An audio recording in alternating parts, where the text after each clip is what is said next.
Jogo de Cintura.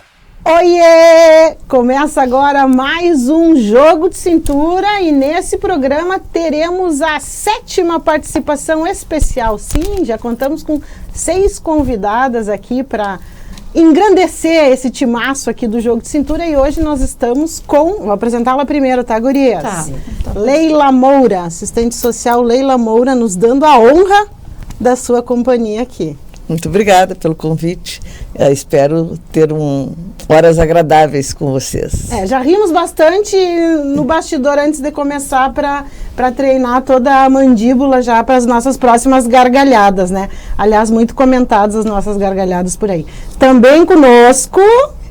Vamos lá, meninas. Eu, Deborah Evangelista para Serviços Leves. E Daniela Minello, tudo bem? E a nossa pauta de hoje é... A gente já vai começar com uma pergunta, gurias, assim, para ver como é que vai a convidada. Isso aí já é para testar, né? Vamos ver como é que a convidada vai na primeira pauta já. Olha só, gente, pensa aí, que depois eu vou chamar os nossos parceiros. Mas vai pensando aí, vamos ver se é fácil de responder. Se você tivesse a chance de reencontrar alguém muito amado que já partiu, o que você falaria em 1 minuto para essa pessoa? E é essa a pauta de hoje. E nossos parceiros comerciais, Inana, seja seu próprio padrão de beleza, seja Inana. Clínica de Biomedicina Estética e Bioortomolecular. Royal Plaza Shopping completo para você. E Ubra, nós transformamos sonhos em propósitos.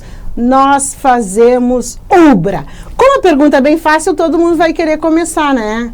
E gurias, aí eu vou poupar a convidada, vai com vocês aí que... E aí, gurias, vamos? Quem é que vocês eu começo. Querem falar o quê em 1 minuto para essa pessoa que já partiu? E também em 1 minuto a gente falar aqui. Isso, quero só ver. Esse é o maior desafio. Esse é o maior desafio, vai dobrar. Minha querida vovó, eu queria falar em 1 minuto para minha avó Isabel. Por quê? Então eu vou explicar e depois eu falo 1 minuto. Porque a minha bisavó Isabel foi quem fez o parto da minha mãe quando eu nasci. Eu nasci em casa, minha mãe me teve em casa. Ela tinha 80, era uma mulher, uma negra velha, de 80 anos, e ela fez o meu parto. Foi o último parto que ela fez na vida. Ela faleceu com 83. Então, eu tinha 3 anos. E eu me lembro de ter ficado, eu lembro do velório, eu lembro das pessoas chorando, eu lembro da urna. 3 anos. 3 anos, é. Eu lembro da urna na sala da casa. Em 3 anos tu lembra tudo isso? Eu tenho isso na minha... Eu lembro da tia Adilina querendo desmaiar, assim. E aí eu lembro que quando levaram ela, eu fiquei brincando na frente da casa com umas pedrinhas. Fiquei brincando naquilo ali. E eu não sabia para onde estavam levando ela. E a mãe sempre disse que eu nasci, ela me pegou, então, ela que me aparou quando eu nasci, e a mãe sempre disse que eu fui criada na saia dessa avó. Dessa bisavó. Então, eu acho que ela deve saber, no plano astral onde ela está, a importância que ela tem na minha vida. E a história do afrocoaching é muito ligada com mulher negra em função dessa minha ligação com essa minha bisavó, que na verdade eu não tenho, vamos dizer assim, eu não tenho lembranças objetivas. Eu não me lembro de ter trocado um diálogo com ela. Eu tinha 3 anos quando ela morreu. Então, eu queria trocar. A Ângela, que foi minha primeira psicóloga, me ajudou a identificar isso. Eu era uma adolescente que eu sonhava que eu buscava ela, que eu procurava ela, que eu procurava. Eu ia nos lugares, eu chegava em aldeias, eu olhava procurando ela, eu não achava. Eu procurava ela numa série de casinhas, eu lembro casinhas com flores no jardim, e eu estava procurando a minha avó e eu não achava. Aí a Ângela foi me explicar que como não me levaram no sepultamento dela, eu não sabia para onde ela tinha ido. Por isso que aquela criança de 3 anos aparecia para adolescente de 13, 14 anos nessa busca. Então, se eu tivesse 1 minuto para falar, seria com ela. E por isso os psicólogos falam, Débora, da importância de as crianças vivenciarem toda essa questão da despedida. Porque muitas vezes fica esse vácuo. Ficou, eu não entendia porque, sabe, eu sonhava recorrentemente que eu procurava ela, eu ia numa casa e ia noutra, assim, eu lembro assim, de eu ter procurado, de chegar numa casa, procurar, olhar, sair, procurar, olhar, mas eu não falava. Era só aquela procura, aquela busca. E aí, quando a Ângela me trouxe a consciência, aí eu parei de sonhar.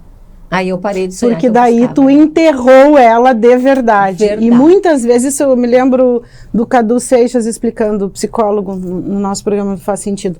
E ele trazia justamente isso. Depois é feito todo um processo na terapia para que agora esse adulto consiga enterrar aquele ente querido por não ter vivenciado a experiência. Dani Minello. Assim, eu não tenho pessoas muito próximas que tenham partido, com exceção dos tios e dos avós, que são muito próximos, mas eu digo assim, de primeiro grau, né? E são de primeiro grau, claro, os avós. Mas eu sou uma pessoa, eu acho que pela carência, e eu demonstro, sendo carente, eu demonstro meus afetos para todo mundo. Uma coisa que eu cuido muito, e eu acho que desde a minha infância eu sempre gostei de expressar, de externalizar o que eu sinto, tipo, amar, fazer um agrado, fazer bolacha junto. E eu lembro, para ver como as memórias dos avós, elas são muito fortes e presentes nas nossas vidas. A pessoa que partiu, que eu senti mais falta, foi a minha avó materna, a avó Francisca Maria Guidolin Lovato, que Deus a tenha, claro, assim como os meus outros avós, mas eu convivia muito com ela, porque ela tinha a mim como a sua companheira para ir ao médico, na central de clínicas ali na Duque de Caxias. E a gente ia a pé.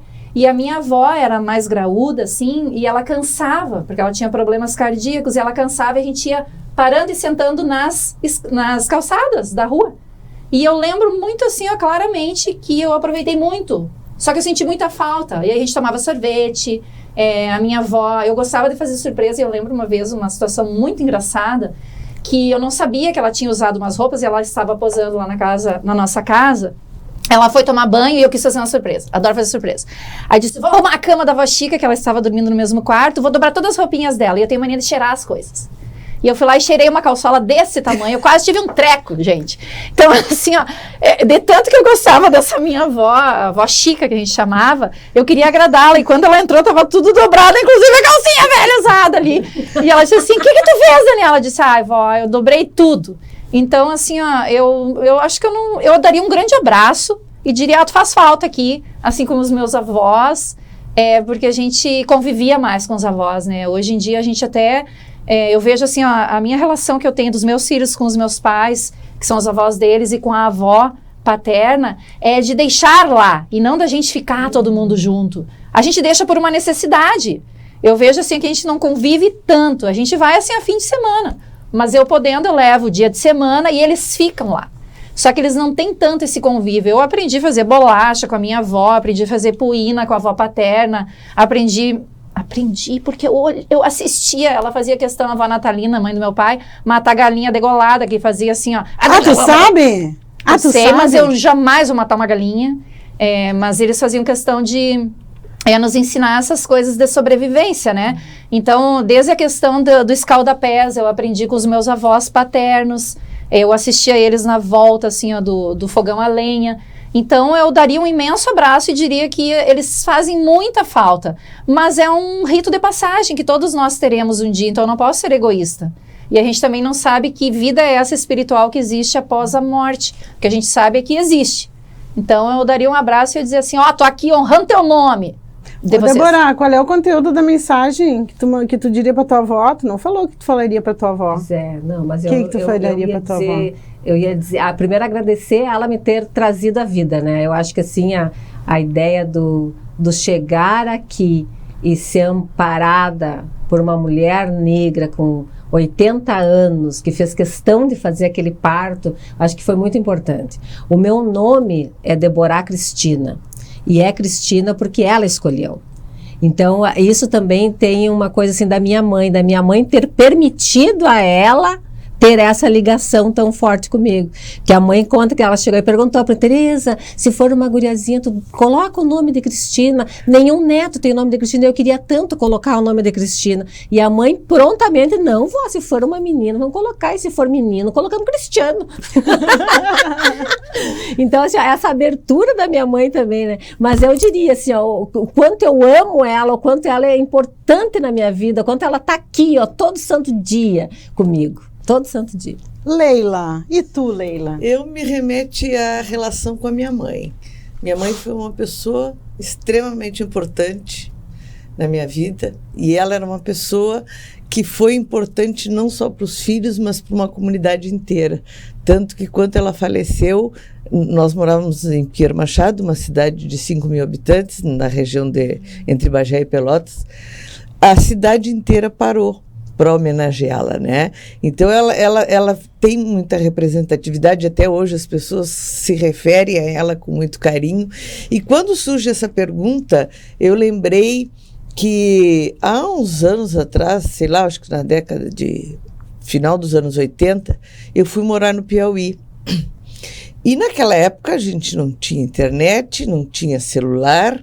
Nós fomos lá porque meu ex-marido passou no concurso da Embrapa, então a gente não chegou a comprar o telefone convencional, então a gente tinha que ir no orelhão uma vez por mês, por semana, no domingo geralmente a gente combinava de ir no orelhão, falar com a família e tal, aí carta para lá, e carta para cá, e carta para lá, e carta para cá. Eu tenho até hoje as cartas guardadas, mas a gente não, meu ex-marido não se adaptou lá e nós voltamos, acho que uns 6, 7 meses depois. Quando eu a encontrei no aeroporto, acho que nós ficamos uns de 20 a 30 minutos sem uma palavra, chorando as duas. E eu já estou fazendo fiasco aqui. Então, assim, quando veio essa pergunta, na verdade, eu acho que eu não teria, ainda não estaria preparada para falar alguma coisa. Eu acho que seria um grande, um imenso abraço. Assim, muito afeto, muito amor nessa relação. Que lindo, gente. Eu já chorei desde que começou a roda ali, eu já estou me segurando aqui. Essas gurias querem estragar a maquiagem já no primeiro programa. Nós temos mais 4 para gravar hoje, gurias. Vamos com calma. E de novo, gurias, o que aconteceu nesse programa de novo? O que eu esqueci? Deixa eu apresentar. Você me apresentar, Fabiana Sparrenberger. Eu quero contar por que eu sugeri essa pauta. Na Páscoa eu recebi de um amigo, um grande amigo, Rubi Sarati, beijão para ti, um vídeo que trazia a imagem de Jesus e perguntava várias vezes durante o vídeo se ele estivesse diante da sua pessoa neste momento, o que você faria? O que você diria para Jesus? Gurias, eu assisti esse vídeo assim, acho que umas 20 vezes e assim, não parei de chorar em nenhuma das vezes. Aí mostrava várias pessoas, a reação de várias pessoas, né? Muitas só choravam, muitas não conseguiam olhar nos olhos de Jesus, não conseguia, era uma figura que ela estava ali com as vestes, com a coroa, tudo muito parecido com essa caracterização que a gente enxerga aí de Jesus. E as reações eram das mais diversas. E aí eu digo, vamos perguntar, né? Não sobre Jesus, mas né, se alguém que tenha partido, que a gente tenha amado, se a gente tivesse a oportunidade de ter mais um minuto com essa pessoa, o que a gente falaria? E aí eu fiz esse exercício assistindo o vídeo e eu acho que acabei sentindo o que a maioria daquelas pessoas sentiu no momento, né? Jesus, né, deu a sua vida por nós e o que nós fizemos com a nossa vida. Então esse sentimento de, não adianta, né, gente, de culpa, de, poxa vida, como é que eu estou aproveitando? Eu não estou aproveitando essa grande dádiva que eu levei Jesus para a cruz, para que eu estivesse aqui. Como é que eu estou aproveitando isso? E aí eu fiz esse raciocínio, né? Talvez não é o caso das respostas que vieram aqui, né? Mas geralmente a gente primeiro se lamenta, essa coisa do agradecimento, essa coisa do, poxa vida, que sensacional, Jesus está aqui na minha frente, eu vou poder agradecer tudo que ele fez. Não vem primeiro aquela questão do que eu fiz. Aí vem a culpa, vem o remorso, vem a mágoa, né? E talvez depois de tudo isso processado, talvez a gente lembre de, poxa vida, eu quero abraçar muito Jesus e dizer muito obrigada pelo que tu fizeste por mim, né? E aí eu sugeri esse exercício. E eu também, para fechar a rodada, antes da gente chamar o intervalo, eu acho que uma figura, e como é bonito isso, a gente está falando de mães, mas também muito de avós. A minha avó foi a minha mãe na maioria das oportunidades, porque a mãe trabalhava fora e eu fui criada pela pela minha avó até os 9 anos, dormia na cama com ela, ela tinha um braço, era como diz a Dani, ela era bem graúda, minha avó era bem gordinha, daquelas grandonas, assim, bem gordinha, e até caiu alguma coisa nesse momento aqui, eu vou tirar o ponto, Fernando, para continuar falando. Então, até os 9 anos, eu segurava, ela tinha o bracinho gordo, e eu só conseguia dormir, eu não chupava chupeta, né? Não tinha chupeta. Mas eu só conseguia dormir massageando aquele braço dela e era o que me acalmava e me fazia dormir. E eu acho que, Leila, assim como tu só abraçaria, eu pegaria o bracinho dela, primeira coisa, eu acho que tive muita oportunidade de agradecer, mas, de novo, eu acho que a gente precisa, por mais que eu também sinta ela presente, mas que a gente precisa, assim, sempre ter essa questão da gratidão, do merecimento que a gente teve por ter, todas aqui citaram grandes mulheres nas nossas vidas. Se a gente está aí no mundo penando, ainda aprendendo tanta coisa, às vezes dolorida, que nos tira a paz, que nos tira o sossego, que muitas vezes a gente se questiona, poxa, mas eu tenho que passar por isso mesmo? Ao mesmo tempo a gente não faz esse raciocínio, mas que merecimento, eu penso às vezes, que merecimento grandioso eu já devo ter das conquistas dessas vidas todas até a chegada nessa, para merecer ter convivido com mulheres desse tamanho, dessa grandiosidade. E agora eu vou chamar um intervalinho, a gente vai tomar uma aguinha aí, secar as lágrimas e já voltamos. Estamos apresentando Jogo de Cintura.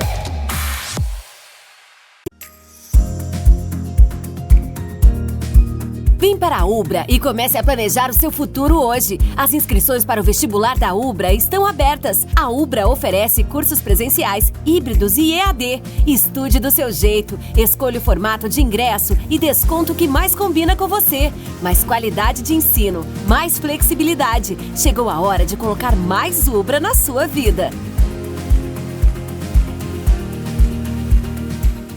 A imobiliária Fernando Flores atua há 19 anos com muita responsabilidade e dedicação para realizar o sonho de quem busca um local para chamar de lar. Com uma equipe de profissionais capacitados, a empresa trabalha com excelência, honestidade e singularidade, o que faz a referência no mercado imobiliário da região central do estado. Na Fernando Flores, o cliente encontra imóveis novos e usados, residenciais e comerciais, para locação ou venda. Visite o site fernandoflores.com.br ou entre em contato pelos números de WhatsApp. Está de portas abertas em Santa Maria, a Excelência, clínica especializada na prática de quiropraxia. É ela que é responsável pelo tratamento da coluna e demais articulações sem a utilização de medicamentos. O tratamento quiroprático atua tratando a origem do problema. Pode ser aplicada a hérnia de disco, dores na coluna, dores musculares e dores em articulações. A Excelência está localizada na Central de Clínicas, Rua Pinheiro Machado, 2350. Agende sua avaliação. Chegou o Clube D+, o clube de vantagens do assinante do Grupo Diário. Nele, você tem muito mais descontos em restaurantes, lojas, cinemas, academias, farmácias e muito mais.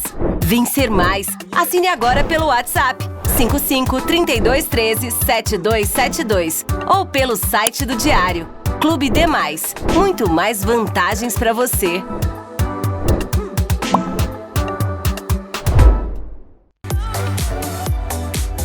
Voltamos a apresentar Jogo de Cintura. Tem um filme, meninas, que eu não vou lembrar o nome agora aqui, mas ele aborda justamente uma família em que o pai morre cedo, parte cedo, né? E os filhos é um filme infantil, na verdade, e eles têm a oportunidade de uma nova visita do pai, e aí eles ficam decidindo, e aí aparece somente os pés, vai sumindo aos pouquinhos. Eu não lembro do nome do filme, não sei se o Fernando de repente pode pesquisar pra gente, por favor, mas se não, tudo bem. E aí tem a parte, assim, a principal do filme é o que eles fariam, que é para deixar o pai partir para a vida espiritual. Eles dão um abraço no pai. E é muito linda essa relação, e eu acho que é o que a maioria aqui falou, o contato físico. Eles vão e eles abraçam esse pai e deixam partir. E a última palavra que o pai fala é que ele ama eles. Fiquei pensando na questão da importância que a gente tem de expressar os nossos sentimentos cotidianamente para as pessoas que são pertencentes à nossa vida, não somente os familiares, mas os amigos. A gente sabe que existem pessoas e pessoas que têm dificuldade ou que têm mais facilidade de expressar os seus sentimentos, mas acho que depois dessa pandemia que nós tivemos, gurias, que a gente, realmente nós somos sobreviventes, nós tivemos uma nova chance de estarmos vivos aqui, de termos recebido a vacina, assim como muitos não tiveram essa oportunidade e que partiram, a gente ressignificou, o sentido da vida. E eu acho que a gente está tendo a facilidade de expressar mais. Então, se tem uma coisa assim, o que eu procuro, e mesmo assim eu poderia fazer muito mais, é expressar o que eu sinto pelas pessoas. E eu procuro não sair brigada de nenhum ambiente com as pessoas. Por quê? Resolver a cena. Não ficar com algo pendente, que a gente tenha essa liberdade, que a gente tenha essa, não vou dizer facilidade, mas que a gente promova essa pacificação para que todos fiquemos bem. Que a gente consiga dizer, eu tinha dificuldade de falar para os meus pais na minha infância, na minha adolescência, o quanto eu os amava. Eu, na verdade, aprendi a externalizar esse afeto quando eu tive meu primeiro filho. Porque daí a gente via, porque eu sempre tive muita vergonha mesmo, timidez. E aí eu via o quanto eles demonstravam esse afeto, e eles também tinham essa dificuldade de demonstrar afeto. E aí, como eles demonstraram esse afeto assim de forma muito acentuada para os meus filhos, eu dizia, opa, tá na hora de eu começar a demonstrar que os amo. E hoje eu não deixo de pedir perdão para alguém, ou de dizer para o meu pai ou para minha mãe, pode ser numa ligação, eu digo, mas falo de verdade, eu não vou dizer, tá no meio de uma briga e dizer, te amo, tá, tchau.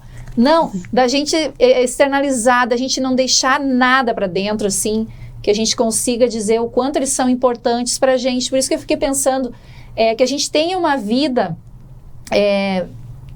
que a gente expresse o que a gente pense, que a gente, mesmo que a gente não concorde com alguma coisa, que a gente não entre em ponto de guerra com os nossos familiares, que a gente aceite eles como são, que a gente aprenda a perdoar. O Ho'oponopono, que a gente já falou num outro programa, não o tema específico, ele tem 4 frases que a gente tem que aprender a fazer com a gente, mas para os outros também, né?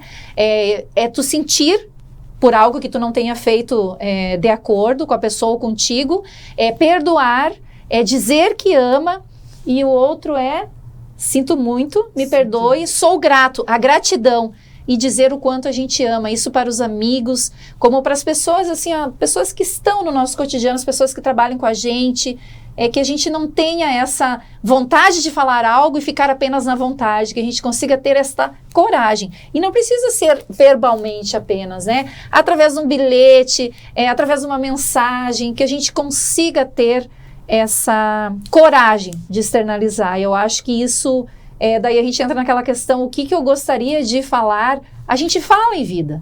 E daí a gente aceita a partida do outro. É difícil, não tem como, nós nunca estaremos preparados para a partida de alguém, independente se por morte natural, se é pela idade, se é por uma doença, porque a gente tem sentimentos e aquela pessoa, ela nos afeta, ela é parte pertencente da gente, ela é nossa parte. Então, para além da matéria, é espiritual, só que a gente sente falta justamente desse afago. Lógico que a gente gostaria de dizer, ai, que abraço gostoso, mas isso a gente tem no nosso corpo, na memória corporal. Eu acho que tem uma questão que é fundamental, que é o quanto isso vai fazer bem para a gente, não é para o outro. O pedir o perdão para o outro, o perdoar o outro, ou dizer para o outro tudo aquilo que a gente sente, não é tão bom para a pessoa que ouve quanto para a pessoa que fala. E eu acho que uma das coisas... Sei lá, quando semana passada a gente falava, acabou entrando ali em algumas questões, e agora eu me reporto quando a gente tem, juridicamente, né, a gente vai trabalhar, nós vamos acabar falando em inventário, né, e às vezes tem tanta coisa que não foi dita, tanta coisa ali que não foi dita, sabe? Que não foi falado, que não foi expressado. E tanto coisas boas como coisas não boas também. Porque a gente tem que tirar de dentro da gente aquilo que a gente está sentindo. E aí a gente vê assim, a dificuldade que as pessoas têm. Quando as pessoas estão vivas, daqui a pouco eu digo, outro momento eu falo. Eu não sei se esse outro momento vai chegar. Eu não sei se eu vou ter outra oportunidade. E não é querer criar pânico, como diz outro, criar cânico, né? Não criemos cânico. Não criemos cânico, né? Que tudo vai acabar amanhã e eu tenho que sair fazendo hoje, né? Não, mas é tentar não deixar coisas pendentes, principalmente coisas importantes para a gente. De tentar resolver, vai lá expressar. Não é fácil expressar sentimentos. Eu acho que tu começa a expressar os teus sentimentos na medida em que você se autodireciona, na medida que tu está dono de si mesma, na medida que tu se compreende, aí tu consegue expressar. Às vezes as pessoas não expressam, Dani, porque elas não têm condições para fazê-lo. Claro. Não tem condições, né? Não é nem querer, né? Não é questão de querer. Quer, mas não consegue expressar. Não consegue expressar. Eu, na verdade, eu sou de uma família que a gente somos muito amorosos uns com os outros, sabe? É uma característica bem forte da minha família. Então, aproveita que tu tem o teu pai e a tua mãe, né? Porque depois que a gente perde, a saudade, ela fica eterna. E assim, a minha mãe era uma pessoa que ela canalizava todas as coisas boas e todas as coisas ruins. Ela era um ponto de referência, tanto do lado da família dela, dos Gomes, como Moura, que é a família do meu pai. E eu acabei assumindo, ela já faleceu há 26 anos, 27, e eu não sei, acabei assumindo esse papel e hoje eu sou o para-raio da família. E isto, assim, às vezes é muito bom, porque tu tem muitas alegrias, mas também tu tem muitas tristezas, porque tu é que acaba sabendo da pessoa que está doente, do que se divorciou, dos problemas graves que acontecem à família. A tia Leila sabe de tudo, sei, mas não que eu busque, as pessoas me procuram para isso, né? Então eu acho assim, eu nunca tive dificuldade nenhuma de expressar meu sentimento. Eu sou uma pessoa que sou muito franca, e há pouco a gente falava do olhar. Eu, quando não gosto de alguma pessoa, a minha cara mostra. Agora, quando eu gosto também, eu sei dar carinho, sabe? Então, eu acho que é importante realmente, assim, as pessoas que têm dificuldade de se expressar, têm que fazer esse exercício ou procurar um profissional, porque isso é a essência, né? Da gente estar em paz, poder ter uma convivência harmoniosa com a família, com amigos. Eu prezo muito por isso, pela paz de espírito, pela convivência com os outros. E às vezes, a gente já falou aqui também, às vezes os nossos pais, né, por intermédio dos netos, eles conseguem começar a expressar esses sentimentos, né? O que com a gente era mais difícil, isso que a Dani falou, né? Quando eu me tornei mãe, daí eu consegui externalizar isso de uma forma mais frequente, mais efetiva. Mas, como tudo, né, gurias, é um treino. É um treino. Para quem não costuma, né, ou não costuma elogiar, ou não costuma dizer que ama, isso para a gente que fala muito, né, Leila, a gente não entende como é que a pessoa não consegue, né? Mas tem uma série de fatores aí que a gente desconhece muitas vezes. Que papo bem bom, hein? Eu acho que a gente podia pensar também, e se nós tivéssemos só hoje para dizer algo em 1 minuto para alguém que nunca dissemos, né? Que nunca falamos, para quem a gente falaria e o que a gente falaria, né? Porque quem já foi, alguns acreditam que não dá mais para falar. Eu tenho a mesma, e aí não é crença, eu tenho a convicção de que esses espíritos, eles seguem aí conosco na jornada. Mas quem não tem, né? E se a gente tivesse só hoje, para dizer algo que ainda não falamos para alguma pessoa? Quem é essa pessoa e o que nós falaríamos? Vamos fazer esse programa aí numa próxima, gurias. Já vou anotar aqui para a gente conversar de novo sobre isso. Agradecendo a sua companhia aqui conosco e voltamos. Beijo e muito obrigada.